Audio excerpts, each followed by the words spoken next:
ত্রিপুরা জেলার ধর্মনগরে আগামী 10 ও 11 সেপ্টেম্বর অনুষ্ঠিত হতে চলেছে ত্রিপুরা টি ওয়ার্কার্স ইউনিয়নের 11তম রাজ্য সম্মেলন, যা শ্রমিকদের রুটি ন্যায্য অধিকার ও শ্রমিক স্বার্থ রক্ষার আন্দোলনকে আরও শক্তিশালী করার লক্ষ্যেই এই সম্মেলনের আয়োজন করা হচ্ছে। চা বলয়ের ইতিহাসে এই প্রথমবার রাজ্যের প্রবেশদ্বার ধর্মনগরকে সম্মেলনের ভেন্যু হিসেবে বেছে নেওয়ায় শ্রমিক মহলে উৎসাহ উদ্দীপনা লক্ষ্য করা যাচ্ছে।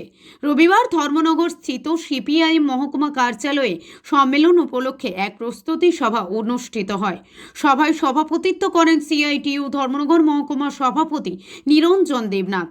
সাথে উপস্থিত ছিলেন সিআইটিইউ রাজ্য কমিটির সহ সভাপতি অমিতাভ দত্ত, ধর্মনগর মহকুমা সম্পাদক জহরুল হক, সারা ভারত কৃষক সভা রাজ্য কমিটির সদস্য তথা সিপিএম জেলা সম্পাদক অভিজিৎ দে, সারা ভারত গণতান্ত্রিক নারী সমিতির কেন্দ্রীয় কমিটির সদস্য বিজিতা নাথ, বিধায়ক শৈলেন্দ্র চন্দ্র নাথ সহ অন্যান্য নেতৃবৃন্দ।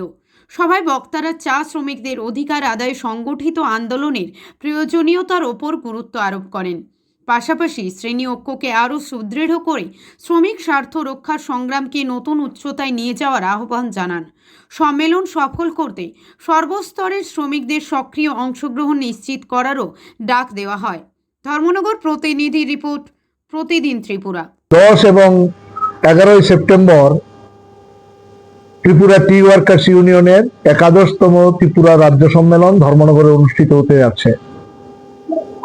এই সম্মেলনকে সফল করবার জন্য আজকে আমাদের একটা প্রস্তুতি কমিটির সভা গঠনকল্পে সভা হয়।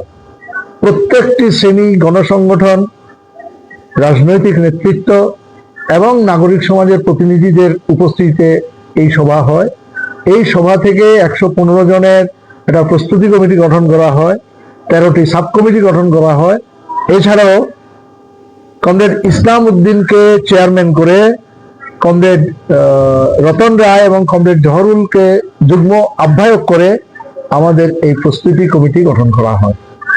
অত্যন্ত গুরুত্বপূর্ণ এই সম্মেলন। আমাদের চা শ্রমিকরা দারুণভাবে অর্থনৈতিক সন্ত্রাস এবং অবরোধের শিকার। চা শ্রমিকদের কোনো নতুন নিয়োগ হচ্ছে না। চা শ্রমিকরা ন্যূনতম যে সমস্ত সুযোগ সুবিধা পেতেন বামফ্রন্টের সময়ে, সমস্ত সুযোগ থেকে তারা বঞ্চিত হচ্ছেন। চা বাগানগুলো বেহাত হয়ে যাচ্ছে, সেখানে অন্যান্য প্রকল্পে সেই চায়ের জমি ব্যবহৃত হচ্ছে। আমরা তার প্রতিবাদ জানাচ্ছি।